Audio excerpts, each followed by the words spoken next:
Welcome, deep divers. Okay, so imagine a world where uh, doing yogi exercises isn't just about stretching, but it actually unlocks telepathy, Right. where you've got ancient treasures just hiding in plain sight, maybe guarded by magic, and I don't know, spacecraft are almost as common as seeing a Jeep drive through the jungle. Yeah, it's quite the premise. Our deep dive today, well, it plunges right into a story like that. A narrative where the line between what's ordinary and what's, well, extraordinary, it's not just blurred. It feels like it's completely gone. Exactly. We're basically following the journey of this young protagonist. And it's quite a ride. He goes from mastering these mind-body exercises, to facing down supernatural beings, uncovering these pretty startling alien connections. And all while just trying to get through school. Right, exactly. Navigating everyday school life, but also these huge questions about who he is, the source material. It's a really rich tapestry of experiences. Definitely challenges how you think about reality. So our mission here is to unpack all the fascinating bits of this unique story. We'll look at the different kinds of, let's call it magic or supernatural stuff that's going on, trace how the protagonist develops these really unusual abilities, Yeah. and kind of chew on the implications of what he finds out about himself, about the world. Yeah, it's going to be an adventure. Personal growth, ancient mysteries, even ET encounters, all mixed together. Okay, so let's start at the beginning. How does this journey into the extraordinary actually kick off? It sounds like it starts pretty mundanely, actually. Yeah. Yogi exercises with a Mr. Bimal. Yeah, that's right. And the source even calls his initial experience dull and monotonous. Not exactly a thrilling start. No, but these exercises, they're the foundation, the real bedrock of the power he starts to show later. He's doing asanas, the postures, Right. meditation, specific breathing exercises, inhale, exhale stuff, and even something called loving kindness meditation. Loving kindness meditation. What's that for in this Yeah. context? It's apparently aimed at healing and consoling people, sort of wishing them good health, recovery from pain, that kind of thing, projecting positive energy. Okay, but the overall goals are pretty ambitious, right? Oh. It's not just about feeling calm. Oh, definitely not. He's explicitly trying to develop telepathy and get muscles as strong as steel. Telepathy and steel muscles from yoga. How does the source present that? Is it like spiritual enlightenment or just really intense physical training? It's kind of a blend, really. It suggests these aren't just physical exercises. They're unlocking something latent, something inside him. And the training itself happens all over. In his room, yeah, but also out climbing mountains. Wow. Even floating and meditating while he's bathing in a lake, which is quite an image. Yeah, it is. And he adds physical endurance stuff, too, like riding his bike on moonlit roads. So it becomes this really embedded routine, not just a class he attends. And then we start seeing hints that maybe it's not all about the training, right? Like he has some natural talent already. Exactly. That's a great point. During the school drama stuff, it mentions that songs and dialogues flew out from my mind like water, effortlessly. Huh. And he could apparently read and act out other students' parts easily, too. So almost like a little bit of mind reading or at least super intuition even before the serious training kicks in. Yeah, it seems like it. It hints that maybe he had this inherent connection already. The training might be awakening something that was perhaps always there, destined, maybe. Okay, so from the, let's say, relative calm of yogi practice, things take a sharp turn.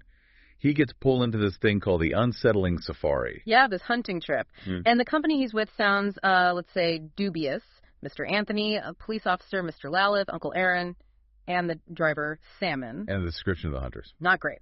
3 middle-aged men with well-grown beard and mustache, very fat and well-built, and crucially, drunk, and their eyes were tired and red. Okay, so quite a contrast to your young protagonist. Definitely. They're in this Jeep, specially designed for safaris and hunting. He gets the front seat. They offer him drinks. Which he refuses. Right. But he's still exposed to the smell, the whole atmosphere. It really sets him apart, Innocence right next to, well, recklessness. And it gets genuinely dangerous pretty quickly, doesn't it? The bathing incident. Oh, yeah. At a sluice gate, the water's flowing super fast, and he nearly gets swept away. The driver, Saman, who's tall, apparently just barely manages to hold on to him, chest deep. Fast water. Yikes. That really grounds the danger, doesn't it? Even with potential powers, the real world is still risky. Absolutely. A reminder of his vulnerability. He might have these emerging abilities, but physics is still physics, and he's still a kid feeling, real fear. So after the water scare, they get into the wildlife part of the safari. the driver uses a very powerful flasher, like a spotlight. Yeah, exactly, to spot animals in the dark, and they see quite a bit. Shining eyes, some are described as luminous green.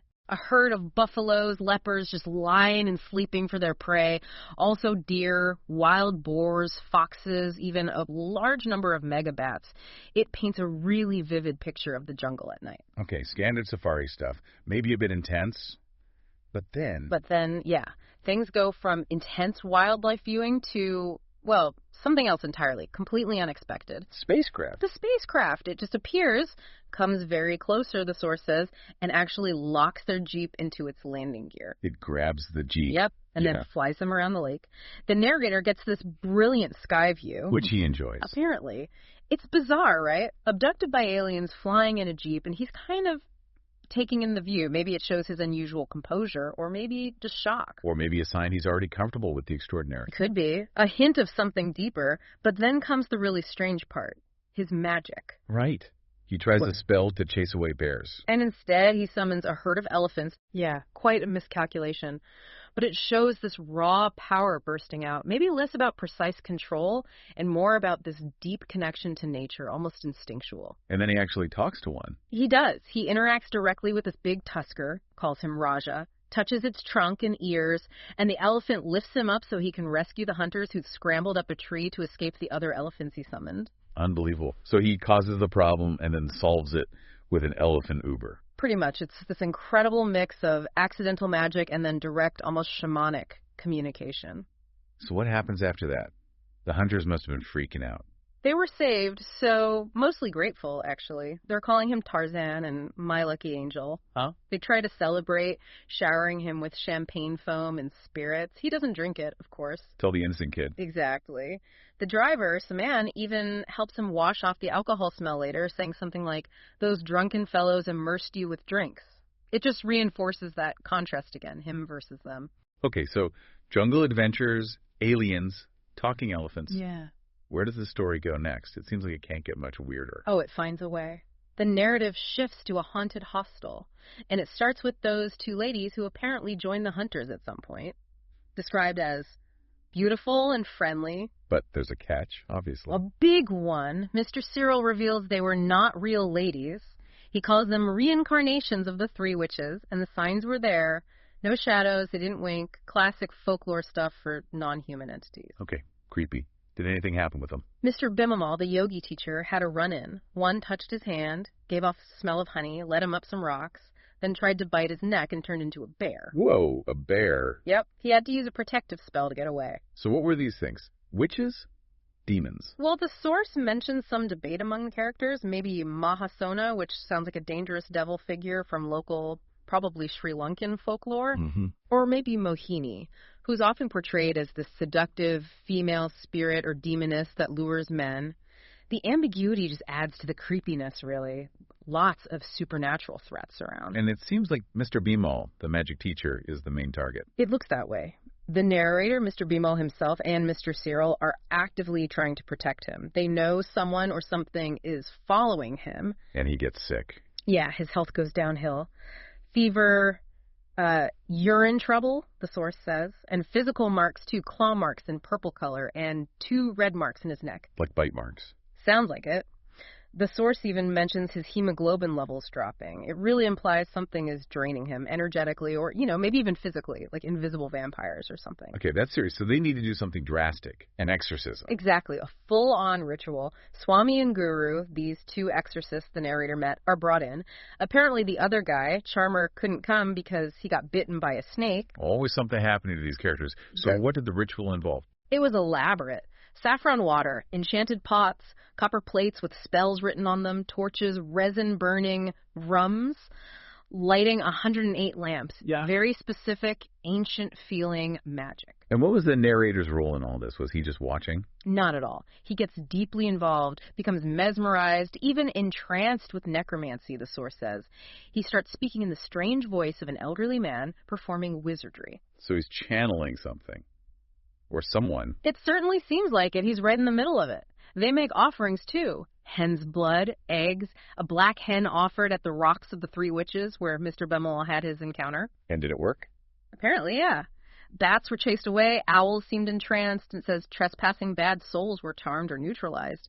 It shows the narrator isn't just learning powers, he's actively wielding them in these high-stakes situations. He's becoming a participant, a conduit. From exercising spirits to hunting treasure. The story keeps shifting gears. It really does. Next, he goes with Mr. Cyril to a place called Treasure Hill.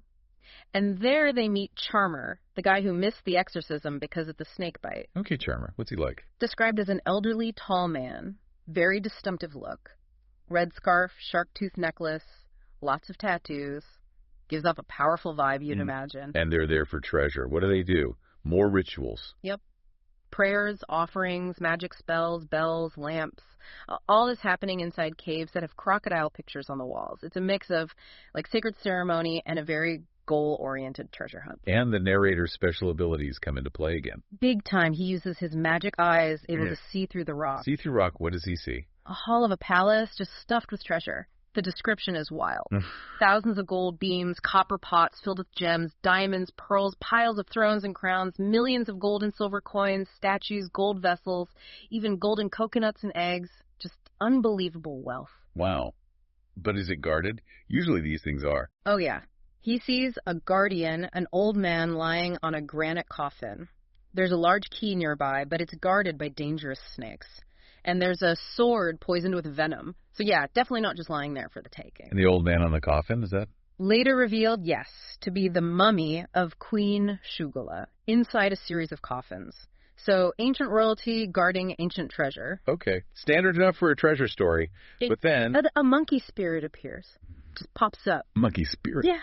And it talks to the narrator, tells him not to reveal where the treasure is, claims the narrator is the real owner, the real heir, and that the monkey is protecting him. It says the others, presumably Cyril and Charmer, are lying and disguised. Whoa. Okay, that changes things. Betrayal hinted at. Exactly. And it gets darker. The monkey spirit warns him, someone is going to kill me, referring to the narrator. Chilling. So now he has this vision of wealth, but also this warning of danger and deception from his own companions, and a claim that he's the heir. Puts him in a really tough spot. Huge burden for a kid.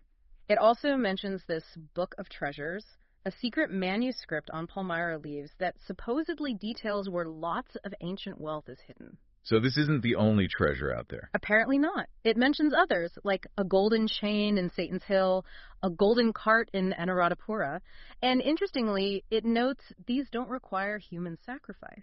Implying that maybe the Queen Shugala treasure does, or that the hunters might resort to it anyway. Exactly. It raises the stakes and the ethical questions around this specific hunt. What price are they willing to pay or make him pay? And then there's this prophecy element that comes in. From the blind police officer. Yeah, Officer Lalith, the one from the safari. He connects everything that's happening to this bigger picture, a prophecy about the coming of a figure called Prince Diasan. Okay. And he says the narrator is the messenger for this prince, someone meant to enlighten the prince and, get this, save Sri Lankans from corrupt politicians who kill teachers. He sees the narrator as a future, genuine leader. Wow. So suddenly, it's not just personal powers or treasure. It's national destiny. Prophecy. He's supposed to save the country. Seems like it. That's a massive weight to put on him. It completely reframes his journey. It's not just about him anymore. It's tied to the fate of the nation, according to this officer. Okay, my head is spinning a bit. Prophecies, treasure, spirits, and aliens. Let's get back to the aliens. We saw the spacecraft grab the Jeep. Right, and the Source makes it clear this wasn't a one-off. There are ongoing sightings, spacecraft with blue lights, appearing, disappearing. They're apparently seen around Devil's Rock, too, so they're a consistent presence in the background, maybe foreground. And there's more direct interaction than just Jeep rides. This Elohim entity. Yeah, this is a huge piece. Elohim is described as an astral body, like a soul or consciousness without a physical form that can actually inhabit the narrator's body. Possess him. Kind of, yeah. But it seems to grant him immense strength and power when it happens. Like during a boxing match, he wins easily because Elohim is sort of co-piloting. That's intense. Does he control it? It's unclear. And Mr. Cyril even does this experiment where he tries to bind that soul to Amal, presumably the narrator's name, though we're avoiding names only for 3 days just to see what happens, which raises all sorts of ethical questions about consent and bodily autonomy. Yeah, really. Binding an astral entity to a kid for observation. Okay. And then Charmer comes back into the picture with another revelation, the chipping. the biggest bombshell yet, maybe? Charmer claims that during that elephant attack back on the safari when the spacecraft showed up, Yeah? the aliens didn't just give him a ride, they chipped him, like implanted something, and registered him. Chipped and registered. Yeah. For what? Like tracking cattle? Charmer says it involves a surgery done on the spacecraft, and the purpose isn't just tracking, it's... Well, he claims it grants eternity and provides a new home for their astral bodies. Okay, hold on. Eternity.